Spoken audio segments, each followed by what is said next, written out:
Baik, kita lanjutkan kembali cara membuat daftar distribusi frekuensi atau yang disebut dengan DDF. Ya. Ada tiga langkah untuk membuat daftar distribusi frekuensi, khususnya yang berkelompok. Yang pertama adalah menentukan jangkauan atau yang disebut dengan J. Ya. Jangkauan itu apa? Jangkauan itu adalah data terbesar dikurangi data terkecil. Ya. Hasil pengurangan ini disebut dengan jangkauan. Yang kedua, menentukan banyaknya kelas. Kita tahu bahwa dalam daftar distribusi frekuensi itu dikelompok-kelompokkan yang disebut dengan kelas. Berapa banyak kelas yang bisa kita bentuk? Nah, banyaknya kelas itu nanti ditentukan oleh rumus K sama dengan 1 ditambah 3,3 dikalikan dengan log N, di mana N-nya ini adalah banyaknya data. Sehingga nanti log N itu kita cari dengan menggunakan kalkulator boleh, dengan menggunakan tabel logaritma, melihat tabel di logaritma itu juga diperbolehkan, sehingga nanti dikalikan 3,3. Yang ketiga adalah menentukan panjang kelas atau yang disebut dengan P. Kita tahu bahwa setiap kelas, setiap interval kelas itu bisa dinyatakan dengan panjang kelas, yaitu banyaknya data dalam tiap-tiap kelas. Ya, rumusnya apa? Rumusnya adalah yang nomor 1 tadi, J dibagi dengan yang nomor 2 yaitu K. J dibagi K atau jangkauan dibagi banyaknya kelas. Nah, 3 langkah itu nanti dapat kita lakukan untuk membuat daftar distribusi frekuensi. Mari kita lanjutkan. Untuk membuat daftar distribusi frekuensi maka perlu dilakukan percobaan untuk memperoleh data. Pada percobaan mengukur tinggi badan misalnya dari 40 siswa, ya, 40 siswa diukur tinggi badannya. Siswa yang pertama 141 cm, siswa yang kedua diukur 143 cm dan seterusnya sampai siswa yang ke-40 diukur tingginya 169 cm. Nah, dari sini kita akan membuat daftar distribusi frekuensi. Langkah yang pertama adalah kita lakukan langkah-langkah bagaimana membuat daftar distribusi frekuensi yang tadi saya sebutkan. Langkah yang pertama yaitu menentukan jangkauan, ya, yang disingkat J. Data terbesar dikurangi data terkecil. Ya. Data terbesar dikurangi data terkecil. Kita lihat di sini, kita cari data terbesar dan data terkecilnya. Setelah kita cari, maka akan ketemu data yang paling besar adalah 169, sedangkan data yang terkecil adalah 141, sehingga jangkauannya adalah 169 dikurangi 141, sehingga ketemu 28. Langkah pertama selesai. Kita lanjutkan langkah kedua, yaitu menentukan banyaknya kelas atau K, ya, banyaknya kelas. Banyaknya kelas ditentukan oleh rumus 1 ditambah 3,3 kali log N. N-nya berapa? N-nya 40, yaitu 40 ini diperoleh dari banyaknya siswa yang diukur, ya. Jadi banyaknya siswa atau frekuensinya, ya, banyaknya siswa 40. Sehingga K ini bisa dihitung 1 ditambah 3,3 kali log 40. Log 40 kita lihat di daftar logaritma atau kita hitung dengan menggunakan kalkulator akan ketemu 1,602. Hasil 1,602 ini dikalikan dengan 3,3, hasilnya nanti ditambah dengan 1. Sehingga 1 ditambah 5,287. 5,287 ini dari perkalian ini. 3,3 kali 1,602. Ya. Kita tambahkan dengan 1 atau 1 tambah 5,287 akhirnya akan mendapatkan 6,287. Karena banyaknya kelas ini adalah bilangan bulat, maka bentuk desimal ini harus dibulatkan menjadi 6. Karena apa? 2 ini adalah kurang dari 5, sehingga dihilangkan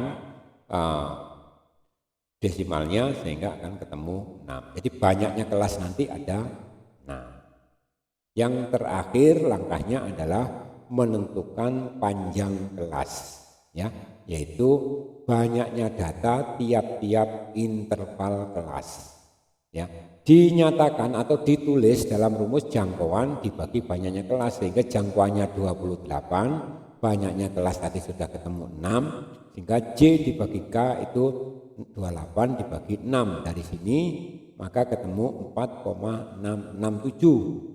Ya, kita bulatkan menjadi 5 karena 6 ini lebih dari 5, sehingga panjang kelasnya adalah 5. Kalau ketiga langkah ini sudah kita lakukan dan ketemu semua, maka kita siapkan tabel distribusi frekuensinya. Ya, gimana menyiapkan tabel distribusi frekuensinya? Nah, seperti ini. Ya, untuk kolom yang pertama ini isinya tinggi badan karena percobaan kita mengukur tinggi badan. Ya, kalau di sini misalnya masalah nilai siswa, nanti di sini nilai gitu. Ya, ini karena percobaannya tinggi badan, maka di sini tinggi badan. Nah, tinggi badan ini nanti akan kita bentuk kelompok-kelompok atau kita bentuk interval-interval kelas. Ya, sekarang kita mulai yang kelas pertama atau interval kelas pertama. Isinya adalah data yang paling rendah, data yang paling kecil yaitu 141 tadi kita isikan di sini. Kemudian isi jadi 141 sampai berapa kelompoknya?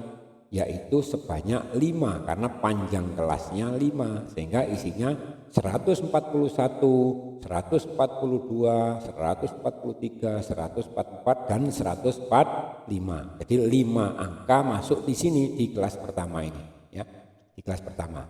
Sehingga hasilnya adalah ini 141 sampai 145. Ini adalah banyaknya data ada 5. Karena banyaknya data ada 5, maka semua interval kelas ini nanti 55. Ya. Bagaimana mengisi kelas kedua?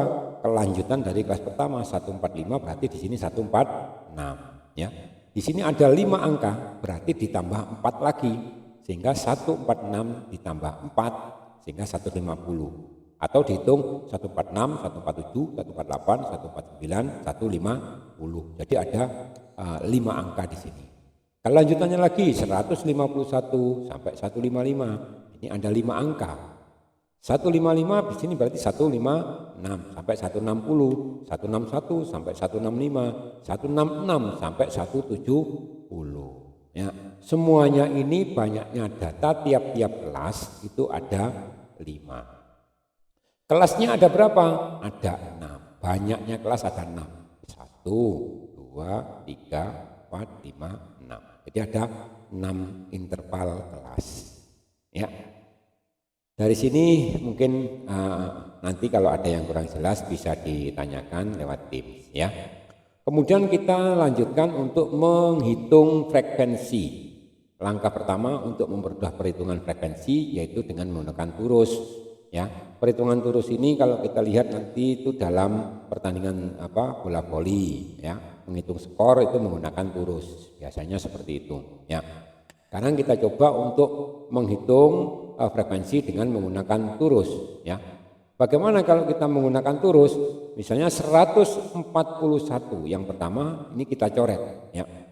141 kita coret. Seret begitu.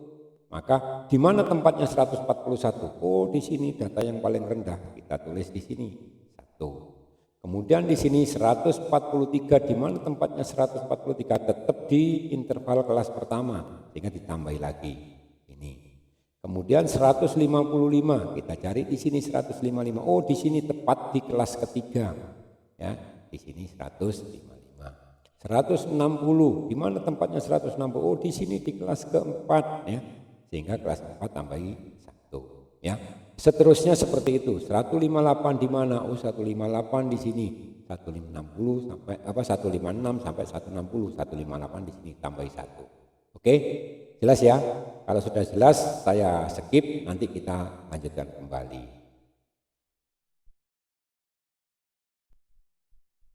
Ya, hampir selesai.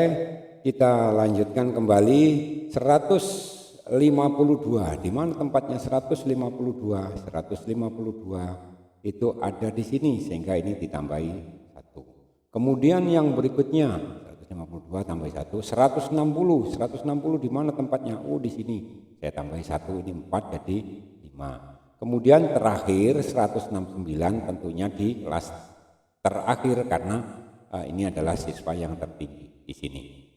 Oke, saya kira itu turusnya. Kemudian dari turus ini kita hitung untuk kelas pertama atau interval kelas pertama 141 sampai 45 itu banyaknya siswa yang tingginya 141 sampai 145 itu ada 3, sehingga di sini kita tulis 3.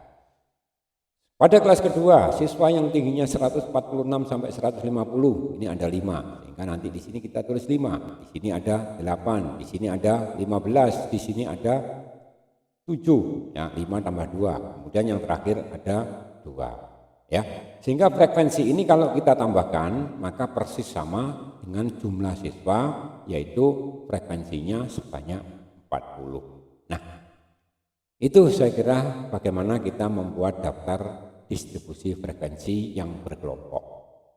Jadi kita kelompok-kelompokkan sesuai dengan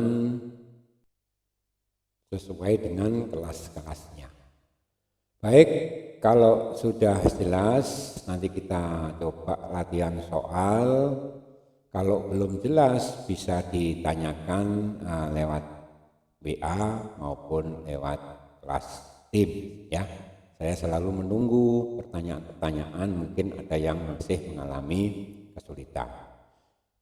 Kalau tidak ada, kita lanjutkan lagi nanti bagaimana kita mengerjakan soal itu ya, dari buku modul halaman 33 pada aktivitas 1 ya. Tolong kerjakan ya, data yang ada di buku modul kamu, yaitu tentang percobaan mengukur berat badan. Kalau dihitung berat badan yang diukur siswanya itu 72 ya. Pertanyaannya adalah buatlah daftar distribusi frekuensi ya. Jadi kita akan membuat tabel begitu seperti yang tadi itu dengan langkah-langkah yang telah kamu pahami di atas. Ada berapa langkah tadi? Ada 3, yaitu 1 menentukan jangkauan atau J. Yang kedua menentukan banyaknya ke kelas atau K. Yang terakhir menentukan panjang ke kelas. Ya, masing-masing rumusnya sudah ada. Tolong pekerjaan ini nanti dikumpulkan terakhir hari ini juga. Saya tunggu sampai jam 9 malam, jam 21. Jangan sampai terlambat. Apabila terlambat nanti link akan tertutup secara otomatis. Jadi saya tidak nutup, tapi sistem akan menutup link tersebut sehingga kamu tidak bisa mengumpulkan tugas. Saya anggap kamu lalai dan tidak akan saya nilai ya. Perlu diketahui karena ini siswanya 72, nanti log 72 itu saya beri nilai 1,857 ya.